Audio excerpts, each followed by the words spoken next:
Hey everyone, welcome back. This time we're going to talk about a couple pictures and a couple Hall of Fame pictures, if you will. And I'm going to start off by showing my Hoyt Wilhelm collection. Swing it around, show Robin Roberts collection, and I've got a little bit of Yastrzemski and a guy by the name Billy Pierce that I collect too that I'll showcase. But let's first start with the Wilhelm collection, starting right here. The first one I have is this 53 Bowman black and white. Bowman came out with a color set that year as well, which is quite popular.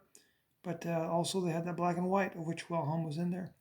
Now he's got a 53 tops. It's in the high numbered series and just out of my price range.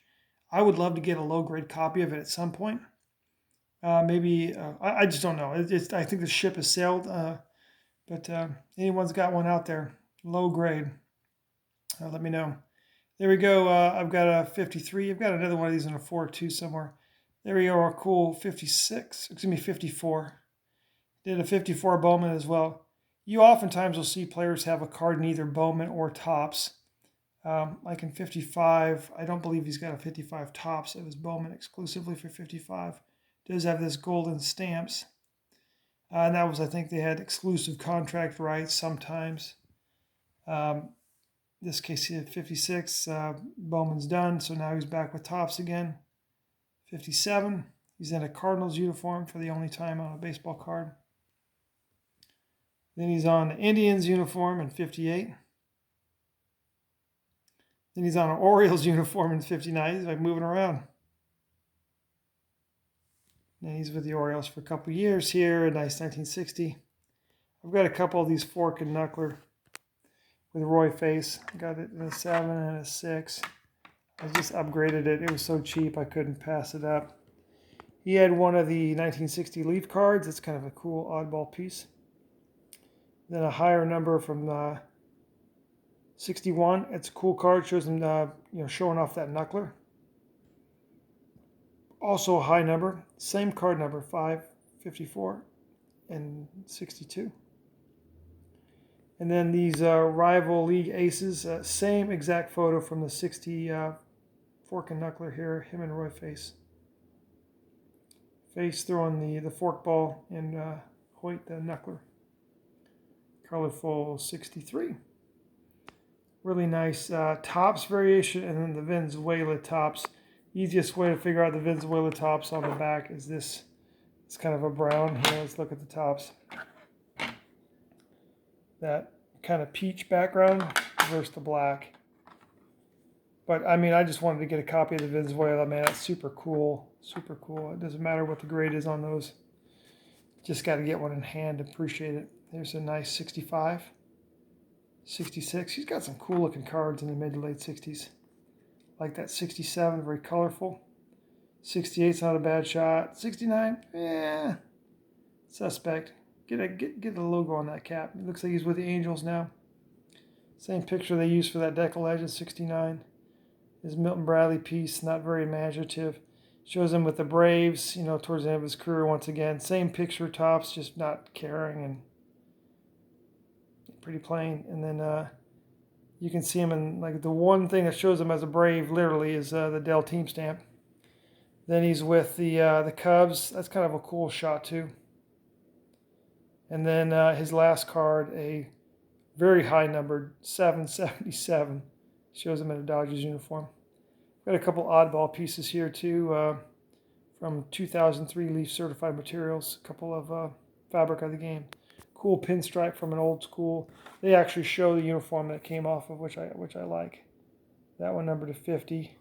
I think this one's number 25. Yeah, 25. So cool pieces of history there. Let's swing it around.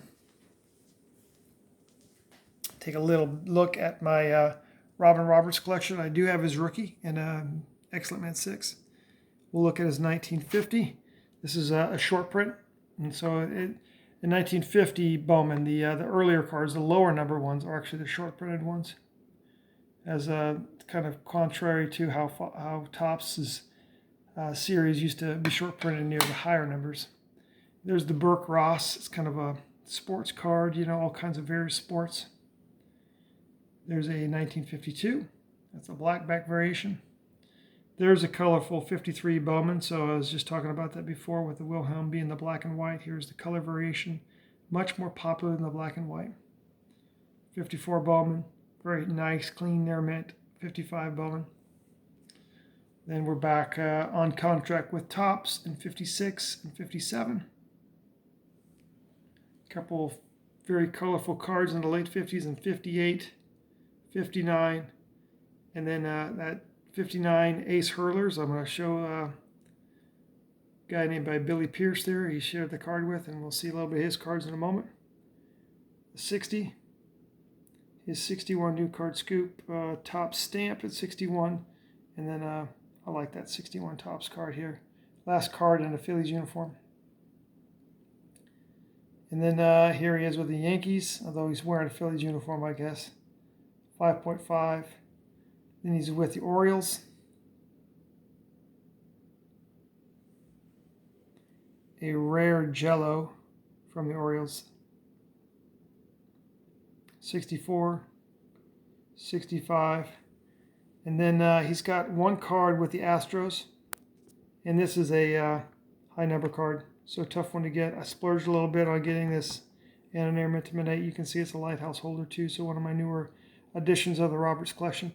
Let's go down here a quick talk about a guy by the name of Billy Pierce. Like 9 out of 10 of you have probably never heard of Billy Pierce. He actually has more All-Star, 7-time All-Star pitcher.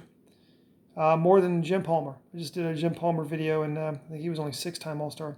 So Billy Pierce was like one of the best pitchers in the 50s. Pitched in the World Series, was like one of the aces of the staff on that White Sox team. I mean, you've got Early Wynn on that squad too, so you've got some talent. But he was definitely a fantastic pitcher that is like thrown in with the commons, right? And he was not a common ball player, in my opinion.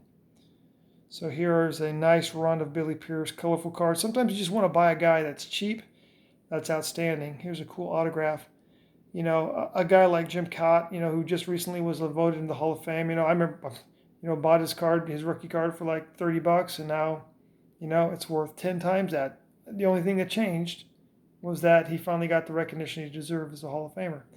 So, not saying that Billy Pierce is ever going to be a Hall of Famer, but I'm just saying he's an outstanding pitcher who does not get any love.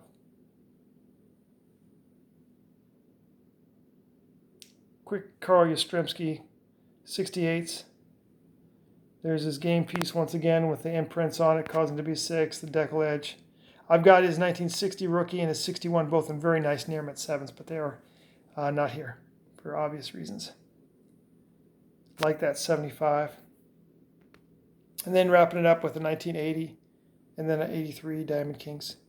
So just a quick little run of some great pictures and throwing in a few Yazzes. I showed those Yazzes so that you'll understand that I don't have everything. There's still stuff I need. Some player collections I need to work on. So anyway, that's all I've got for you on this one. Once again, everyone, I appreciate your posts, your comments, and I'll talk to you again soon.